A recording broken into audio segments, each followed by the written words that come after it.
Here's something about the Sega Mega Drive, aka the Genesis, that I've known for years that apparently no one else seems to be aware of.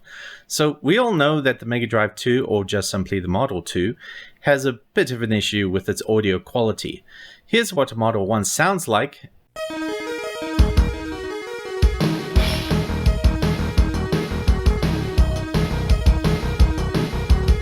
And the Model 2.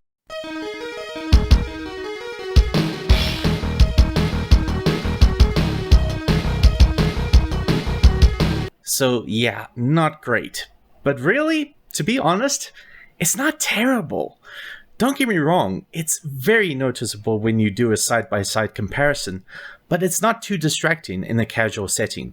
In fact, it's not really noticeable when plugged into standard TV speakers. Or rather, that would be the case if the audio didn't suffer from another bizarre issue. The audio I played earlier was captured directly from the console rather than using the microphone on real speakers. But if I were to simulate the latter, the Model 1 would sound pretty much the same.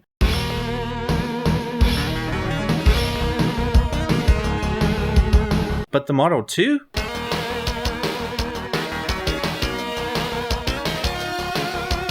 Yeah, higher tones are slightly more distorted from the direct capture, some middle tones are greatly reduced, and the bass is almost completely non-existent. So what the heck is going on here?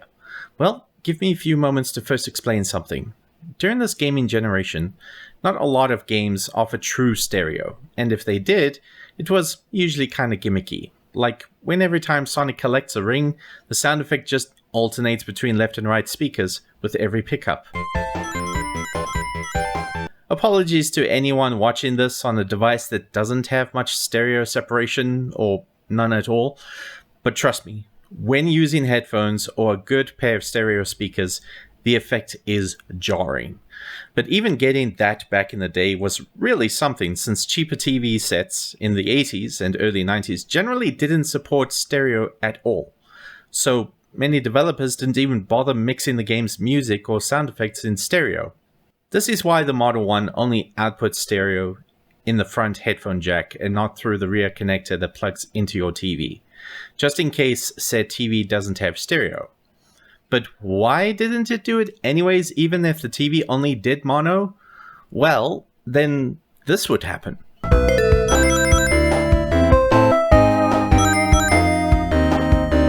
These TVs didn't even have the ability to combine left and right channels into a single mono channel. Usually they would only do the left or the right channel. But by the time the Model 2 was being worked on, Sega felt that stereo was becoming common enough to include the feature right out the box, which explains why the AV connector and its cable needed to be different from the Model 1. However, this is where this bizarre issue rears its ugly head. Knowing that many games didn't have any support for stereo, Sega, for some reason, thought it would be a good idea to invert the polarity of one of the channels, meaning that when the left speaker produces a sound wave, the right speaker oscillates in the opposite direction.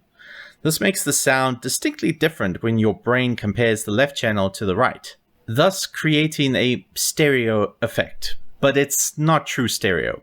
Have a listen. This is both speakers set to an identical polarity.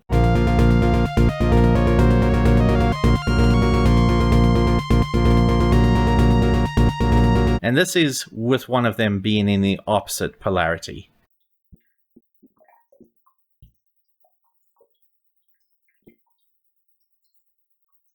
Now, some of you may have heard something in the second example, and some of you didn't hear anything at all.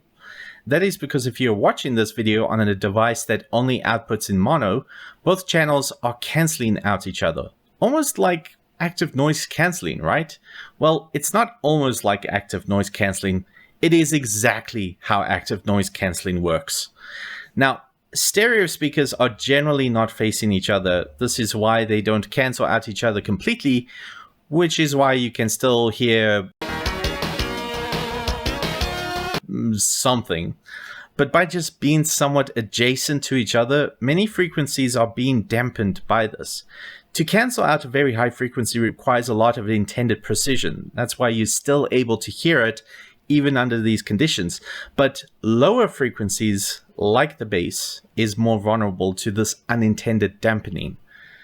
And that is why it sounds so terrible. To properly fix this issue is rather involved. The most common fix that's recommended by the SEGA community is by modding your system with something like the triple bypass mod.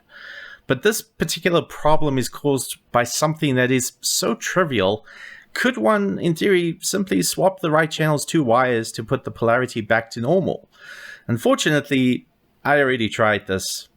I'm no electrician or professionally trained sound engineer, but a theory I have is that the negative connectors of both the right and left channels are grounded to the same circuit, which, now that I think about it, stereo speakers need to be electrically separate from each other. The point is, whatever's causing the issue, simply swapping the positive wire with the negative didn't work. But the thing that I did notice is that if my TV was set to mono instead of stereo, which means that only the left channel is heard, the bass is fully restored. Then it hit me. Does the Model 2's AV connector also offer a mono channel? Why, yes it does. So I had a hunch. I purchased an AV cable that only delivered mono audio. And guess what?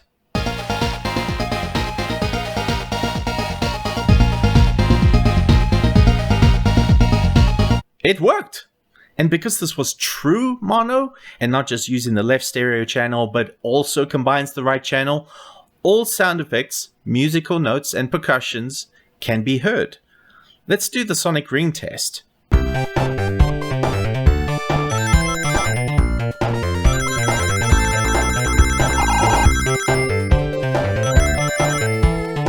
I know that some people feel that sacrificing stereo isn't worth it, but most of my games I own is only in mono. And even if they were in stereo, the speakers on my TV are not far apart from each other for me to notice when something is in stereo and when it is not.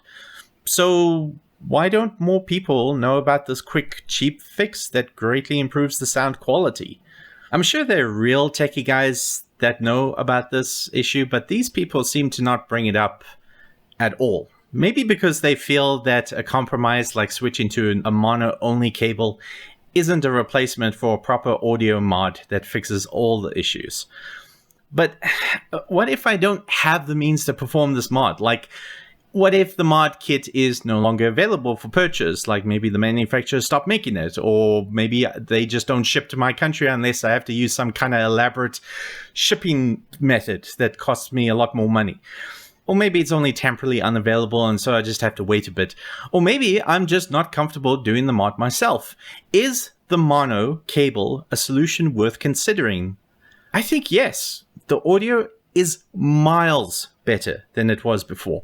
Still not as clean as the Model 1, but it's such an improvement that it makes me wonder, was the majority of the Model 2's awful audio reputation mostly caused by this polarity fumble, rather than purely the level of quality produced by the console itself? I think when people use the Model 2, the reduction in lower frequencies and dampened mid-tones are far more noticeable than the relative sound quality coming out of the Model 2. So in short, if you don't have a Model 1, ideally you should get the triple bypass mod for your Model 2.